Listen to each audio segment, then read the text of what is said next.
বন্ধুরা, আজকে আমার recipe ice cream Sandesh summer special.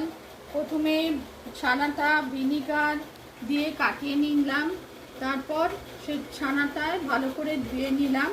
জল ঝরানো ছানা, 1/3 গুঁড়ো দুধ, তারপর তিন চামচ কাস্টার্ড পাউডার আর চিনি প্রয়োজন মতো দিয়ে মিক্সিতে ব্লেন্ড করে নিলাম।